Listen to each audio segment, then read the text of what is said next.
안녕하세요. 윤조입니다. 반갑습니다. 이렇게 여러분들과 공부할 수 있는 제가 된 게 너무너무 행복하고 감사합니다. 요즘 저를 찾아와 주시는 분들이 얼마나 많은가 참 바쁜 나날을 보내고 있습니다. 모두 덕분입니다. 오늘은 사주첩경이라는 고전에 나오는 부성인묘, 관성인묘에 대한 이야기를 해드릴 거예요. 참 오해가 많습니다. 관성인묘란 단어가 되게 무서운 단어거든요. 그게 상부살, 쉽게 말하면 과부살 이런 뜻이에요. 그리고 관살의 묘를 가진 사람들은 절대로 남편이 뭐 죽어있다 이렇게 얘기하기도 합니다. 세간에서는. 그런데 이런 경우가 있습니다. 남편의 성, 남편의 별자리가 임묘되어 있다는 건 남편이 남편의 기능을 잘 못한다는 뜻이잖아요. 그래서 죽었다 이렇게 쉽게 표현하지 마시고요. 예를 들어서 외국에 가 있는 경우, 그러니까 그걸 뭐라고 하죠? 그러니까 주재원으로 나가 있는 분들도 마찬가지고, 예전에 보면 왜 사우디에 이렇게 일하러 가신 남편 두신 분 있죠. 그런 분들도 바로 이런 사주이고요. 근데 남편이 돌아왔는데 이렇게 제자리 가정을 잘 못 지키고 막 떠돌이가 된다던가 이런 경우도 마찬가지예요. 죽지 않고 살아있으면 그래도 좀 난 거 아닌가 싶은데 어떠세요? 그리고 아니면 병원에 가서 누워있는 경우도 그런데 차라리 병원에 가 있는 것보다는 그게 좀 더 낫지 않겠어요? 그죠? 저는 그렇게 생각합니다. 그런, 아무튼 그래도 좋은 얘기는 아니네요, 오늘은. 그런데, 자, 12운성이 막 변화돼서 해석을 하면서 갑자기 양생음사란 단어가 추출되기 시작했어요. 자, 그런데 사주첩경에는 분명히 이 관성인묘를 볼 때 약속이 있다. 오행의 음양을 구분하지 않는다. 동생 동사로 본다. 라는 내용이 정확하게 담겨 있습니다.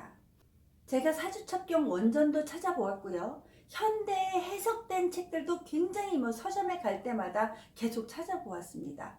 그랬더니 원전에 의한 그 방법을 저는 그것만 쓰려고 이제 작정을 하고 있습니다. 아무리 세상이 변해서 어찌어찌 해도 이 원전을 무시하고 새로운 나만의 기법이 너무 많이 나오다 보니까 명리학이 완전히 잡설이 돼가고 있는 듯한 느낌입니다.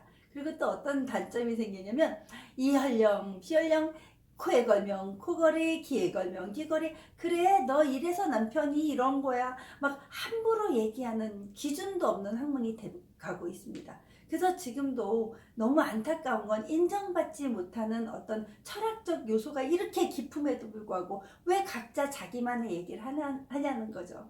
그러니까 체계적으로 함께 연구하실 학자분을 찾습니다. 전 그런 분들과 함께 토론하고 자료를 만들고 싶습니다. 함께 해주세요. 자, 관성이 묘궁에 들었을 때 바로 부성인묘 현상이 나타난다라고 정확하게 사주첩경에는 나와 있습니다. 그런데 예를 들어서 갑목일간, 을목일간이 갑을목을간이 관성을 만나려면 어떻게 되냐면요. 관성 가져왔어요.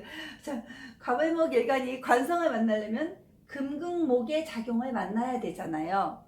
이럴 때 금은 축의 앞간이 들어보면 금은 축의 고장이다.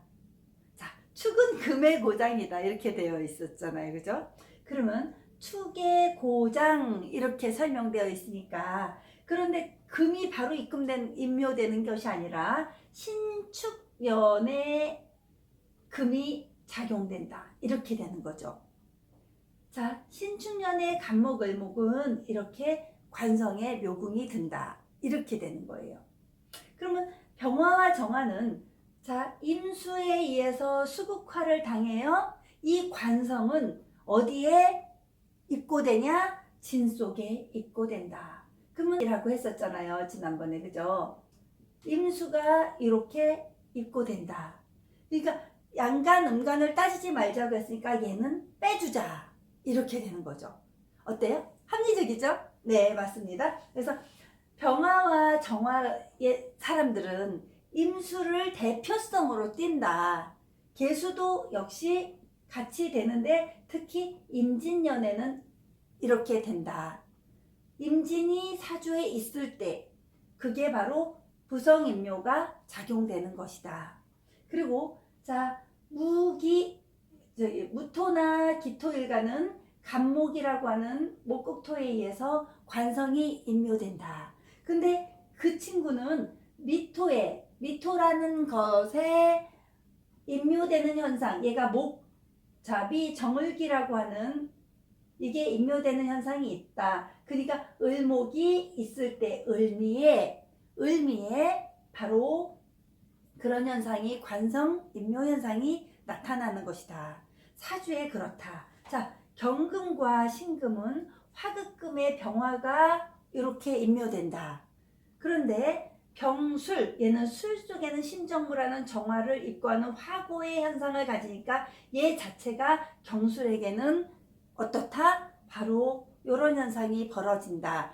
관성임묘가 된다. 그러면 경술일주나 예를 들어서 경진일주 이런 사람들 만나면 사주에 있다면 병술시에 태어났거나 병술년, 병술월에 만약에 있다면 예를 들어 사주 만들어 볼게요. 병술이에요. 그러면 병술 이렇게 사주가 구성이 되는 것이에요. 그러면 이렇게 될 때는 반드시 관성임묘 현상이 나타난다 이거죠. 그러면 진술충 현상에 의해서 또 여기에서 계고가 된다. 이 계고가 될 때 또 입고도 된다. 계고 입고. 그러면 이 병화가 요 속에 입고된다. 그것은 삼명통해라는 책에 나옵니다. 제가 가지고 있는 책 중에 이런 삼명통해 원정 같은 경우에 보면 이런 현상이 다 이렇게 설명이 돼서 나오는 거예요. 삼명통해 그 책에 보면 암신계고 실자 입고 별표 쫙 뭐냐면 암신 숨어있는 글자는 계고되고 살아있는 글자는 입고된다 이런 거예요. 병술은 이미 되어 있는 거죠. 이미.